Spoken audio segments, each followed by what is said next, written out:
एखादा माणूस आपल्याकडे समस्या घेऊन येतो आणि त्याच्या समस्या जर आपल्या हातून त्याचं निराकरण झालं तर त्या व्यक्तीपेक्षा आपल्याला जास्त आनंद होतो. राजकारण म्हणजे काय आहे? राजकारण बघितलं तर राजकारण आहे आणि त्यातून समाजकारण जर बघितलं तर आपण समाजकारण सुद्धा करू शकतो. तुम्ही राजकारण करत नाही, मी समाजकारणासाठी राजकारणात आलाय. अथॉरिटीचा जो टोल प्लाझा असतो हा सर्वसाधारण जनरली 130 मीटर जमीन ॲक्विजिशन करून असतो तो. परंतु आम्ही नशिराला त्यांना कन्व्हिन्स केलं आणि आहे त्या परिस्थितीमध्ये 60 मीटर त्यांची जागा असते.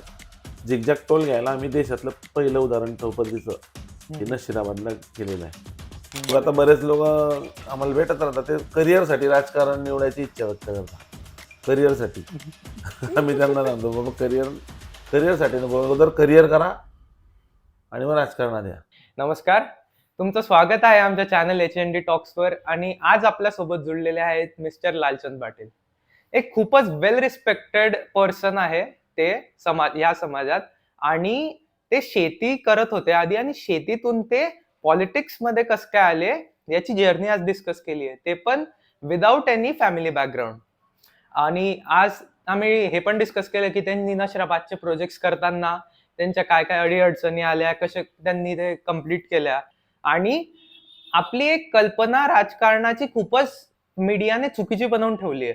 तर राजकारण हे असली ह्या दुनियात कसं चालतं हे डिस्कशन केलं आहे. होप सो तुम्हाला आवडेल आजचा पॉडकास्ट. एक छोटंसं इंट्रोडक्शन द्या तुम्ही. मी लालचंद प्रभाकर पाटील, नशिराबाद. मी भारतीय जनता पार्टीचा कार्यकर्ता आहे आणि यापूर्वी मी भारतीय जनता पार्टीचा जिल्हा परिषदमध्ये उपाध्यक्षपद म्हणून नेतृत्व केलेलं आहे. आता तुमच्या पॉलिटिकल करिअरच्या आधी तुम्ही कशात होते? मी अगोदर शिक्षण करत असताना शेतीची आवड होती. मग शिक्षण करत असताना शेतीत मन असल्यामुळे मी शिक्षण पूर्ण न करता मी शेतीकडे वळलो. आणि शेती करत असताना प्रामुख्याने शेतकऱ्यांना ज्या अडचणी यायच्या, ज्या पाण्याच्या असतील, रस्त्यांच्या असतील किंवा इतर काही असतील, या अडचणी आम्ही आमचे स्थानिक नेते स्वर्गीय वायजी महाजन सर किंवा भारतीय जनता पार्टीचे काही प्रमुख नेते वगैरे असतील त्यांच्याकडे आम्ही शेतकऱ्यांना घेऊन जायचे व त्या अडीअडचणी आम्ही दूर करायचो. आणि या माध्यमातून लोकांची कामं करत असताना राजकीय जीवनात उतरता येईल किंवा नाही ही इच्छा असेल नसेल सुद्धा, तरी अचानक युटर्न राजकारणामध्ये मिळाला. लोकांच्या अडीअडचणी सोडवत असताना अचानक राजकारणामध्ये प्रवेश केला. तो ग्रामपंचायत स्थानिक स्वराज्य संस्था विकास सोसायटीच्या माध्यमातून 2006 साली. 2006 ते आज तागायत सोसायटीमध्ये मी संचालक आहे, चेअरमन पद भूषवलेलं आहे. 2010ला पहिल्यांदा ग्रामपंचायतीची निवडणूक लढली, मोठ्या मताधिक्याने निवडून आला. पुन्हा एकदा 2015ला ग्रामपंचायतची निवडणूक लढवली आणि ग्रामपंचायतच्या दुसऱ्या टर्ममध्ये, अर्ध्या टर्ममध्येच जिल्हा परिषद आणि पंचायत समितीच्या निवडणुका घोषित झाल्या. आणि त्यावेळेला पक्षाने जिल्हा परिषद लढवायची सूचना केली. जिल्हा परिषद निवडणूक लढलो, मोठ्या मताधिक्याने निवडून आलो आणि 2.5 वर्षाच्या कालखंडानंतर पक्षाने मला जिल्हा परिषदचा उपाध्यक्षपदाची संधी दिली आणि बांधकाम सभापती व अर्थ समितीच्या सभापती पदाची जबाबदारी दिली. हे आता तुमचं. आणि यात मग असं म्हणतात की तुम्ही सगळेच इलेक्शन ज्याचा पण फॉर्म भरायचे ते सगळेच जिंकले. हो, मी सगळे रेकॉर्ड एकदम क्लिअर आहे. हो हो हो, जिथे फॉर्म भरला तिथे मी विजयी झालेला आहे. आणि मग आतापर्यंत तुम्हाला तुमचं सगळ्यात आवडतं काम काय वाटतं की तुम्ही असे हे तुम्हाला प्राऊड वाटतं की तुम्ही ते केलेले आहे? प्रामुख्याने सगळेच कामं प्राऊड असतात, परंतु म्हणजे कसं आहे की एखादा माणूस आपल्याकडे समस्या घेऊन येतो आणि त्याच्या समस्या जर आपल्या हातून त्याचं निराकरण झालं तर त्या व्यक्तीपेक्षा आपल्याला जास्त आनंद होतो. त्याला तर आनंद होतोच, पण त्यापेक्षा आपल्याला जास्त आनंद होतो. कारण काय की आपण ते काम करत असताना आपल्याला कुठेतरी आपल्या वेळेचा, इतर गोष्टींचा त्याग करावा लागतो, परंतु त्या त्यागाच्या बदल्यात जर त्याला समाधान भेटत असलं तर त्याच्यापेक्षा दुप्पट समाधान आपल्याला मिळतं. तुमचं सिक्रेट काय आहे? तुम्ही केव्हा पण हरले नाही? सिक्रेट काय आहे? हरले नाही याचा अर्थ काय की जनतेच्या मनात जनता ही हुशार असते. तुम्ही कसंही काम केलं तर, तुम्ही चमको काम केलं तर जनता तुम्हाला चमकोच समजेल. तुम्ही मन लावून काम केलं तर त्याचं चिठ्ठी ती बरोबर मतदानाच्या रूपाने देत असते. कारण जनता आणि मतदार हा खूप हुशार असतो. हम्म. सिक्रेट वगैरे काही नाही तसं, परंतु आपल्या कामाची पावती असते ती. एकदम तुम्ही जनतेशी कनेक्टेड, एकदम Connected, ट्रान्सपरंट. हा. आणि फार्मिंग वरून पॉलिटिक्स मध्ये येताना तुम्हाला असं कोणी सांगितलं तुम्ही पॉलिटिक्स मध्ये उतरा किंवा काय, तर ते कसं झालं? यात म्हणजे काय झालं की 2010 साली मी ग्रामपंचायत निवडणूक लढलो हम्म. आणि 2010 ते 11 या कालावधीत आमच्याकडे एक चौपदीकरणाचं काम चालू झालं राष्ट्रीय महामार्गाच्या. आणि ते काम करत असताना शेतकऱ्यांच्या बऱ्याच अडचणी होत्या, भूसंपादनाच्या अडचणी होत्या, वन साईड ॲक्विजिशन जमीन जाणार होती, काहींच्या विहिरी जाणार होत्या, काहींचं टोल प्लाझामुळे भरपूर प्रमाणात मोठं भूसंपादन होणार होतं. मग आम्ही त्या अडीअडचणी नॅशनल हायवे अथॉरिटीच्या लक्षात आणून दिल्या आणि हायवेच्या माध्यमातून आम्ही जे जे काम हाती घेतलं ते पूर्णपणे आम्हाला त्यामध्ये यश मिळालेलं आहे. त्यात MIDCची पाईपलाईन शिफ्टिंग असेल, तर MIDCच्या पाईपमुळे शेतकऱ्यांना रस्त्याचा ॲप्रोच मिळत नव्हता, पाण्याची गळती होती. या सगळ्या समस्या ज्या सुटल्या, तर त्या माध्यमातून शेतकऱ्यांनी माझ्या पाठीमागे मोठ्या पाठिंब्याने उभे राहिले आणि त्याचीच फलश्रुती म्हणून मग नंतर 2012 साधारण 2012 पासून पुन्हा राजकीय जीवनामध्ये अशी कलाटणी मिळाली की तेव्हा जलयुक्त शिवार ही अभियान योजना देवेंद्र फडणवीस साहेबांच्या टायमात युती सरकारच्या माध्यमातून राबवण्यात आली. आणि शेती करीत असताना शेतकऱ्याची अडचण आपल्याला प्रामुख्याने माहिती होती की मुख्य अडचण शेतकऱ्याची पाणी असते. आणि पाणी नसलं तर शेती करणं अवघड आहे. आणि ती जलयुक्त शिवार योजना मी आमच्या नेते मंडळींकडे जाऊन आपल्या भागात कसं त्याच्यातून काम करता येईल याची मी एक प्रकारे विळाच उचलला आणि त्यातून आमच्या गावाकडे असलेल्या नदीवर, नाल्यांवर मोठे बांध, छोटे बांध असे पाणी अडवण्याचं काम सुरू केलं. आणि त्याचा परिणाम साधारण 1-2 वर्षांनी म्हणजे 13-14 पर्यंत लोकांना दिसून आला. मग त्यामागे आम्ही जास्तीच लागलो. मग जिथे योग्य जागा असेल, योग्य प्रवाह असेल त्या ठिकाणी परत बांध घ्यायचं वगैरे. तर असं करत असताना मग 2015च्या ग्रामपंचायतीच्या निवडणुकीला तर हे समोर मला विरोधकांना उमेदवारच मिळाला नाही. ऑप्शन म्हणून एखादा उमेदवार त्यांनी टाकून दिला. आणि मग तसं काम करत असताना तेच चिकाटी आणि महत्वाचं म्हणजे शेतकऱ्यांच्या समस्या रस्ते सुद्धा दुरुस्त करायचे, जिथे चिखल असेल त्या ठिकाणी चांगले रस्ते करायचे.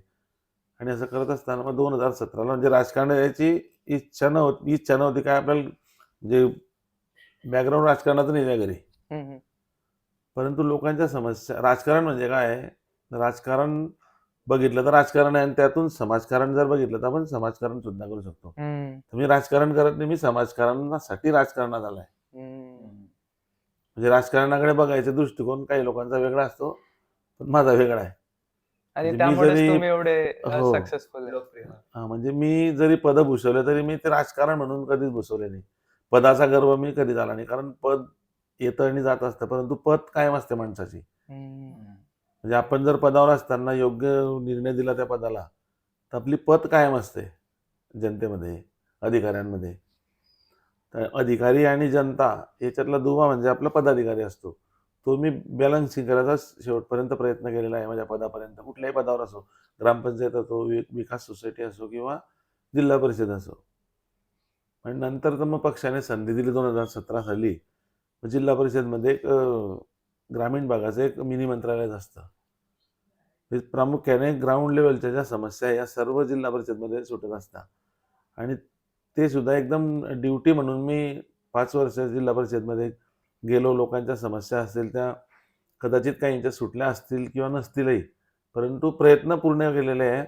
आणि आज म्हणजे या गोष्टीचा मला म्हणजे गर्व वाटतो की लोकांनी आपल्याला प्रतिनिधित्व दिलं. परंतु 5 वर्षाच्या कालखंडामध्ये माझ्या जिल्हा परिषद गटामध्ये 10 गावं होती. त्या 10 गावांमध्ये जलयुक्त शिवार अभियान राबवत असताना जे टेक्निकली पॉईंट असतात, त्या टेक्निकली पॉईंटप्रमाणे एकही जागा जलसंधारणाची सुटली नाही आहे. म्हणजे भविष्यात जर कोणी इथे जलसंधारणाचं काम करण्यासाठी आला तर त्याला स्कोपच नाही आहे. काही गावाजवळ रस्ते होते त्यांना ग्रामीणचा दर्जा नव्हता. मंत्रालयात गेलो, मंत्रालयाच्या माध्यमातून त्यांना दर्जोन्नती मिळवून ग्रामीणचा दर्जा मिळाला. आज ते रस्ते स्वप्न वाटतं लोकांना की पूर्वी त्या ठिकाणी चिखल असायचा, आज डायरेक्ट डांबरीकरण झालेले आहे. म्हणजे त्या रस्त्यावरून पिढ्यानं पिढ्या वापरले, परंतु लोकांना आजही भरोसा वाटत नाही की आपण या रस्त्यावरून डांबरी रस्त्यावरून चालतोय. याची जास्त आपल्याला अभिमान वाटतो की आपण ही कामं करू शकलो. तुमचा काही ड्रीम पद आहे का, म्हणजे MLA किंवा CM? असं काही तुम्हाला, तुम्हाला ते बनवायचं पद मिळवायचं नाही, आहे? आजपर्यंत जी पदं मिळाली मी ती कधी स्वप्नात बघितली नाही, त्यांनी त्याचं ध्येय ठेवलं नव्हतं. इव्हन ग्रामपंचायतचं सदस्य सुद्धा ध्येय नव्हतं आपलं. हम्म. त्यामुळे आयुष्यात भविष्यात जे जे काय असेल त्याला सामोरं जायचं अशी माझी प्रामाणिक इच्छा असते. म्हणजे उगाच ध्येय ठेवायचं आणि नाही मिळालं म्हणजे निराश व्हायचं. त्यापेक्षा आपण आपलं चालत राहायचं. आपल्या कर्मासोबत परमेश्वर सुद्धा आपल्याला संधी देत असतो. आणि सर, हे मोठे मोठे प्रोजेक्ट करताना भारतात तुम्हाला सगळ्यात जास्त अडचणी काय आल्या? नाही, मोठे मोठे प्रोजेक्ट करताना अडचण म्हणजे काय असते, अधिकारी जो असतो, अधिकारी हा कुठलाही अधिकारी असो हा काम करण्याच्या दृष्टीने पॉझिटिव्ह असतो तो, परंतु त्याला ते पटवून द्यावं लागतं की हे चांगलं कसं आणि हे वाईट कसं. जेव्हा त्याला ते पटतं तर त्यावेळेला ते त्यांचा ऑफिशियली निर्णयसुद्धा बऱ्याच वेळा आमच्या सांगण्यावरून त्यांनी रद्द केलेला आहे आणि आम्ही जे सांगितलं ते त्यांनी केलेलं आहे. त्यामुळे अधिकाऱ्यांशी आपण संवाद साधताना जर एक प्रामाणिकपणे साधला तर अधिकारी सुद्धा आपल्याला त्यातून मदत केली आणि असे बरेच कामं आम्ही अधिकाऱ्यांकडून बदलून आमच्या म्हणजे ग्रामीण भागातील जनतेच्या सोयीच्या दृष्टीने आम्ही बदलवून घेतले ते. त्यातील प्रामुख्याने एक सांगायचं झालं तर नॅशनल हायवे अथॉरिटीचा जो टोल प्लाझा असतो हा सर्वसाधारण जनरली 130 मीटर जमीन ॲक्विजिशन करून असतो तो. परंतु आम्ही नशिराला त्यांना कन्व्हिन्स केलं आणि आहे त्या परिस्थितीमध्ये 60 मीटर त्यांची जागा असते. झिगझॅग टोल घ्यायला आम्ही देशातलं पहिलं उदाहरण चौपदरीचं हे नशिराबादला केलेलं आहे आणि त्यांना सुद्धा ते लक्षात आलं आणि त्यांनी यापुढे आता NHAI टोल प्लाझा करत असताना झिगझॅग पद्धतीचंच त्यांचं आता पुढचं जे हे असते आपली प्लॅनिंग ते त्याप्रमाणे करताय. त्याचंही समाधान आहे. कारण अतिरिक्त जमीन जाणे म्हणजे उगाच संपादन करणं आणि शेतकऱ्याला मोबदला देणं हा नाही. आमच्या मनात एकच विचार आहे किंवा आपल्या भारतात जमीन आहे म्हणून आहे तशी वापरून घ्यायची आणि पुढच्याच पिढीसाठी आपण बाकीची म्हणजे जी उपजाऊ जमीन आहे ही पडीक करायची हा उद्देश आपला नसतो, आमचा नाही आहे. कमी जागेत दोघांचा उद्देश कसा साध्य होईल हे आमचं तत्व असतं. तिथं शेतकऱ्यांना मोबदला तर मिळतो, सरकारचा पैसाही जातो, परंतु या दोघीच्या व्यतिरिक्त एक आहे निसर्गाची हानी कशी होणार नाही हे आम्ही पहिले बघितलं त्या टायमामध्ये. Sir, most of the times कोणी असं पहिल्यांदा मी बघतो कोणी पॉलिटिशियन असं निसर्गाचा काही विचार करतोय किंवा तसं काही मोस्टली लोक नाही असतं, भरपूर लोक असतात असे, परंतु कोणी प्रूव्ह करू शकत नाही किंवा सांगत नाही. पण भरपूर लोक आहे. कारण जमीन ही आपली अन्नदाता आहे. माणूस किती 60, 70, 100 वर्ष टिकणार आहे, परंतु पिढ्या टिकणार आहे. आणि आता कसं प्रगत युगाच्या नावाखाली म्हणजे बकास सुद्धा होत आहे आपलं काही ठिकाणी निसर्ग. म्हणजे आपण म्हणतोय की आपण आता ॲडव्हान्स टेक्नॉलॉजी आणली, ॲडव्हान्स हे सगळं आलं आहे, परंतु त्याच्या मागे आपला निसर्ग आपण कुठेतरी त्याला संपवतोय. तर तो कुठल्याही परिस्थितीमध्ये भूसंपादन सांगितलं तर लोकांना वाटतं नाही जमीन जाते आहे, गव्हर्नमेंट पैसे देणारच आहे, परंतु त्या जमिनीवर आपल्या पिढ्यांनी अगोदर पोट भरलेलं आहे आणि भविष्यात सुद्धा ते पोट भरणार आहे. तर तो प्रत्येकाने विचार करणं गरजेचं आहे आज. कारण दिवसागणिक आम्ही ऐकलं होतं मागे एका अधिकाऱ्याच्या तोंडून की भारतात दिवसागणिक विविध प्रकल्पांच्या माध्यमातून किंवा येणे होत असतील किंवा इंडस्ट्री येणे असतील, रहिवासी येणे असतील कुठल्याही प्रकल्पासाठी, तर जवळजवळ देशातली 4 ते 5 हजार एकर जमीन दररोजची हे विविध प्रकल्पांखाली येणे होत असतील, इंडस्ट्रियल येणे असतील, अशी कमी होते. आणि अशी जर कमी होत राहिली तर भविष्यात मग जमिनी जर कमी झाल्या तर अन्नधान्याचा त्याचा फार मोठा तुटवडा जाणवायची भीती आहे. त्यामुळे प्रत्येकाने या गोष्टीकडे लक्ष देणं गरजेचं आहे. बीजेपी का इंटरनल पार्टी कैसा है? मतलब बाहर से तो बहुत हैप्पी पार्टी दिखती है, काफ़ी खुश पार्टी है, मगर अंदर से क्या माहौल रहता है बीजेपी का? भारतीय जनता पार्टी म्हणजे भारतीय जनता पार्टीचं ब्रीद एक आहे. प्रथम देश, मग नंतर जनता, मग नंतर पक्ष आणि नंतर स्वतः मी कार्यकर्ता. हम्म. हे ब्रीद आम्हाला पहिल्यापासून म्हणजे पक्षाच्या माध्यमातून शिकवलं गेलेलं आहे. पहिले देशाचा विचार करायचा, मग जनतेचा करायचा, मग पक्षाचा करायचा आणि नंतर आपला करायचा. पक्ष हा विचाराचा पक्ष आहे. म्हणजे भारतीय जनता पार्टी हा स्थापन झाला तो विचाराच्या आधारावर स्थापन झालेला आहे. देशाच्या विचारधारेच्या आधारावर, देशाच्या भल्यासाठी. त्यामुळे भारतीय जनता पार्टीमध्ये राहत असताना जसा बाहेरून पक्ष दिसतो तसा मधूनही आहे. फक्त तो ज्याला जमला त्याला जमला, ज्याला नाही जमला त्याला नाही जमला. हम्म. पण तत्वाचा पक्ष आहे भारतीय जनता पार्टी हा. व्यक्तिनिष्ठ पक्ष नाही हा. म्हणजे व्यक्ती केंद्रित नाही. इतर पक्षात आता आपण दुसऱ्यांवर आरोप नाही करत, पण आपण इतर पॉलिटिकल पक्ष जर बघितले तर त्यांच्यामध्ये तुम्हाला व्यक्ती केंद्रित घराण्याचे दिसेल. हो. पण भारतीय जनता पार्टीत तसं कुठलंही कधीही आढळून आलेलं नाही. जर कधी एखादा म्हणजे बीजेपीचा पॉलिटिशियन येतो, आधी बीजेपीचा सिम्बॉल येतो, मग नंतर तो पॉलिटिशियन असा डोळ्यासमोर येतो. हो हो. फॅमिली नाही फोर्स करत? नाही नाही नाही. म्हणजे अशी वंश परंपरा नाही आहे. वंश परंपरा असते तर मला पहिल्या टर्ममध्ये उपाध्यक्षपद मिळालंच नसतं. माझ्या घरी कोणीच राजकारणात नाही आहे. पक्षाने काम बघितलं, नाही तर भारतीय जनता पार्टीच्या माध्यमातून पक्षाने माझं काम बघितलं आणि जिल्हा परिषदला पहिल्याच निवडणुकीमध्ये निवडून आल्यानंतर उपाध्यक्षपद दिलं. म्हणजे एक आपल्या कामाची पावती आहे. मग आपण ते काम पक्षाने जर जबाबदारी दिली तर ती त्याच पद्धतीने पार पाडायची. म्हणजे आपल्या पदामुळे आपल्या पक्षाला, नेत्यांना कुठेही त्यांच्या प्रतिमेला ठेस पोहोचणार नाही असं आपण वागणूक करायची. हे भारतीय जनता पार्टीचं ब्रीद आहे. सर, आणि काही काही पक्ष भारतीय जनता पार्टीपेक्षा 100 वर्ष जुने आहे. आपण भारतीय जनता पार्टी आता 1985 मध्ये आले. तर आणि मागच्या 10 वर्षात खूप प्रोग्रेस केली या पार्टीने. तर स्पेशली मोदीजी जेव्हापासून आले तेव्हा तसं काय वेगळं झालं मोदीजी आल्यानंतर की एवढी प्रोग्रेस झाली इंडियाची पण आणि भारतीय जनता पार्टीची पण? आता यात प्रामुख्यानं असं झालं की ज्या वेळेला भारताला स्वातंत्र्य मिळालं, भारताला स्वातंत्र्य मिळाल्यानंतर ज्या निवडणुका झाल्या त्या निवडणुकाच्या माध्यमातून आमचे संघाचे जे संस्थापक होते डॉक्टर यांना मला वाटतं गृहमंत्रीपद दिलं गेलं होतं.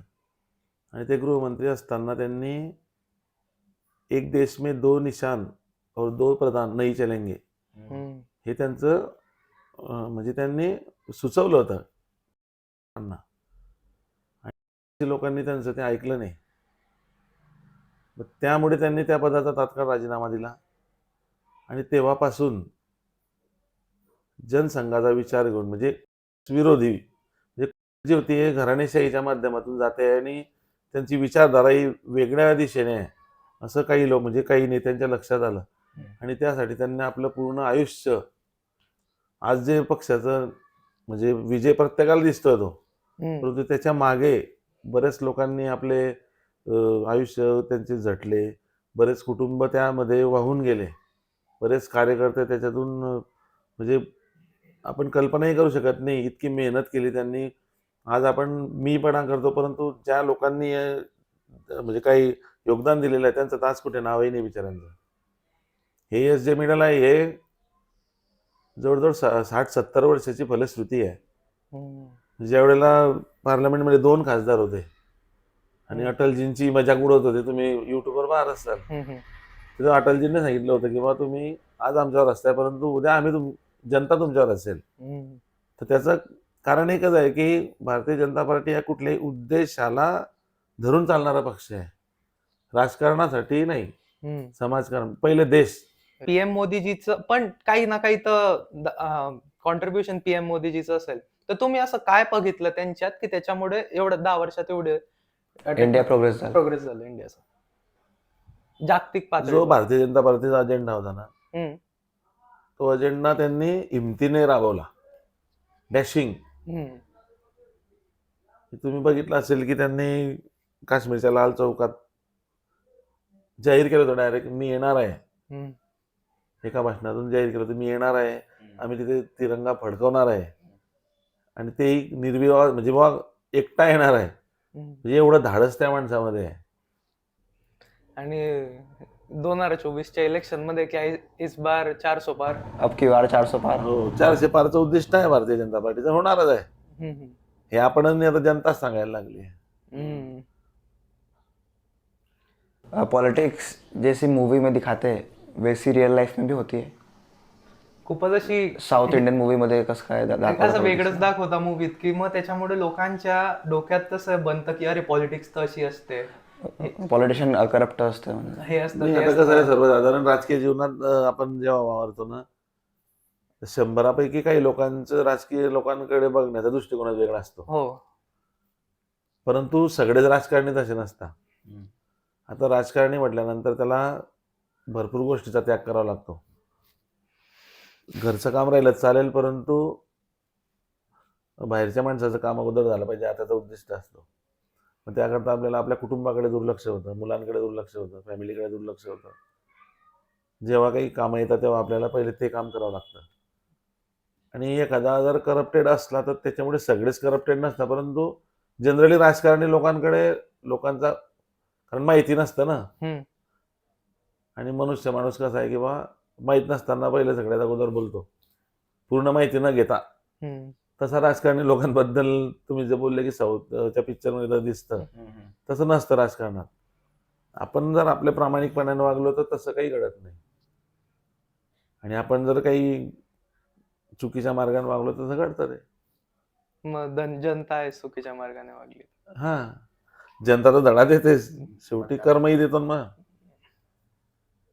आणि एखादा माणूस आहे, समजा माणूस किंवा कोणी पण, आणि त्याला वाटतंय की मी पॉलिटिकल एक लीडर बनू शकतो, तर त्याला पॉलिटिक्स मध्ये घुसायसाठी तू कसा घुसू शकतो?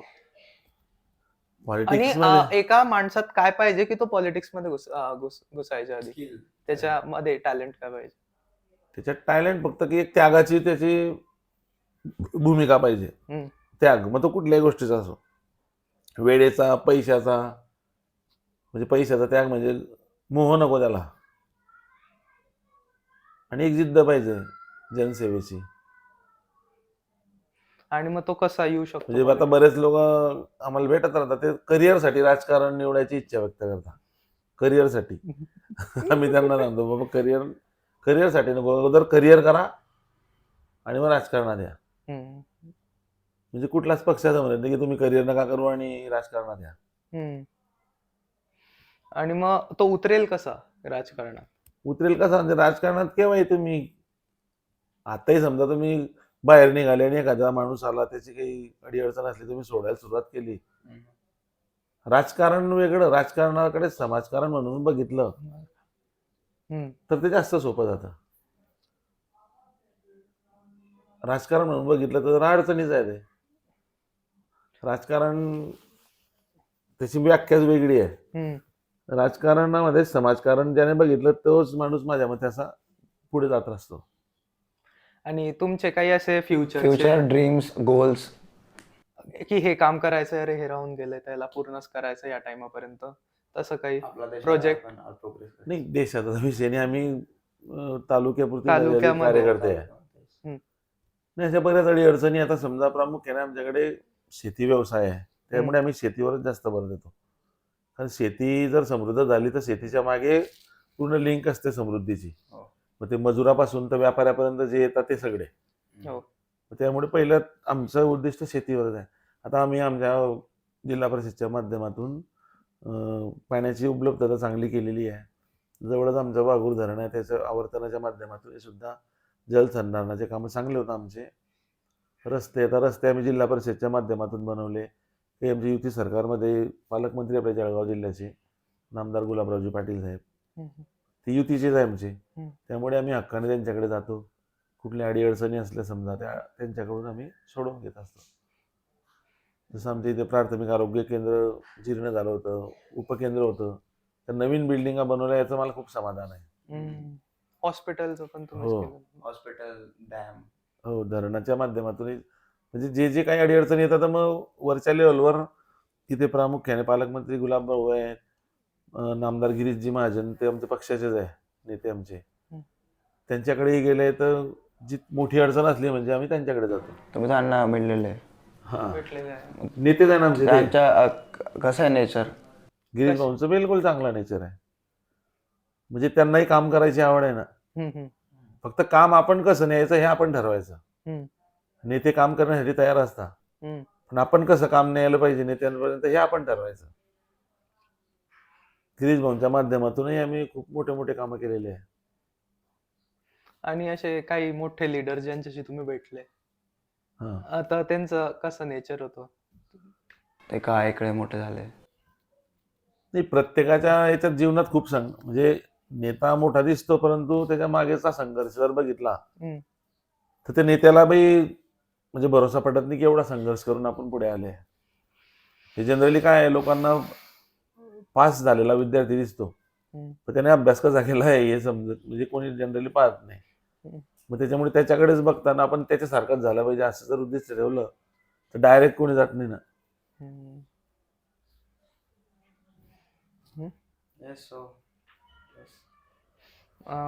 तुमचं ते वाक्य खूप आवडलं. राजकारण राजकारण नाही आहे, पण ते समाजकारणासाठी समाजकारण. राजकारण. तर हाच होता आजचा पॉडकास्ट. होप्स तुम्ही आतून खूप काही शिकले असाल, आणि आमची लँग्वेज मध्ये काही चुकी झाली असेल तर सॉरी. सबस्क्राईब, लाईक, शेअर जर पॉडकास्ट आवडला असेल तर. Thank you. Keep watching, keep learning.